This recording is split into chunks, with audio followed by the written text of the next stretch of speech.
है जिसमें हम रह जावा वह खाई नीचे रह जाए, वो बहुत बड़ी बात हो जाए। बाबा तो खैर उससे भी बड़ा दिल बनावे है हमारा कि हम एक बाप की संतान हूँ, सारा वसुधैव कुटुंबकम, सारा विश्व ही हमारा परिवार है। एक पिता की संतान हाँ तो सारे के सारे भाई बहन हाँ। तो बाबा तो इस लेवल पर लेके आ रहे हैं कि छोटी छोटी संकीर्णता है सारी वो नीचे ही रह जाए।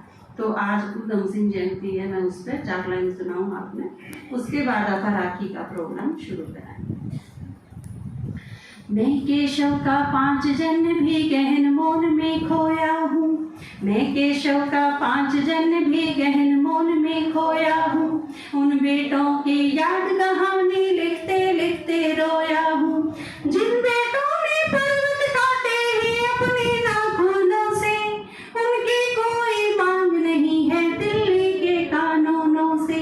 गरम दहानों की तोपों से जो सीने अड़ जाते हैं, गरम दहानों की तोपों से जो सीने अड़ जाते हैं, उनकी गाथा लिखने को अंबर छोटे पड़ जाते हैं। जलियांवाला बाग में जिससे सारा देश ही हारा था, उस शायर को उधम सिंह ने लंदन जाकर मारा था। क्या ये देश उन्हीं का है जो युद्धों में मर जाते हैं, क्या ये देश उन्हीं का है जो युद्धों में मर जाते हैं, अपना लहू बहाकर टीका सीमा पर कर जाते हैं। कोई युद्ध वतन की खातिर सबको लड़ना पड़ता है, संकट की घड़ियों में सबको सैनिक बनना पड़ता है। जो भी कौम वतन की खातिर लड़ने को तैयार नहीं, जो भी कौम वतन की खातिर लड़ने को तैयार नहीं, क्योंकि जो देश खातिर मर नहीं सके, जो देश खातिर अपने देश के प्रति वफादार नहीं रह सके, और यह वफादारी हम जो घर में वहाँ उड़ते शुरू हो जाए। जब कोई सीधा तार लावे है और बिजली का बिल नहीं भरता, यह भी गद्दारी है। क्योंकि जब हम कोई चीज का यूज करा और उस चीज का सही पे नहीं करते, इसका मतलब किते न किते देश के प्रति गद्दारी। अगर हम अपने खेत में दूसरे पड़ोसी का फालतू पानी दे लें, यह भी गद्दारी है।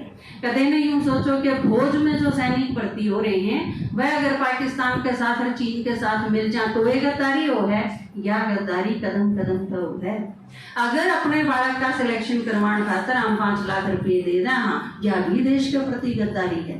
तो गद्दारी की परिभाषा जुगर बाबा का वह है कि पवित्रता सिर्फ ब्रह्मचर्य नहीं है, तो गद्दारी सिर्फ सेना की नहीं है, गद्दारी घर घर में है।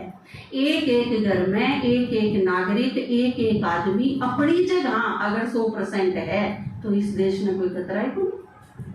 अगर सिफारिश खत्म हो जाए, अगर रिश्वत खत्म हो जाए, एक दूसरे के प्रति भेदभाव खत्म हो जाए, अगर सिलेक्शन सही हो जाए, अगर नकल खत्म हो जाए, तो क्या जरूरत है बाकी सारी चीजें की? बढ़िया चीज ठीक हो जाए। इसका मतलब हम अपनी अपनी जगह पे वफादार नहीं। हाँ, वफादारी की मांग हर देश के नागरिक तक करी जाए, सिर्फ सैनिकों तक नहीं करी जाती।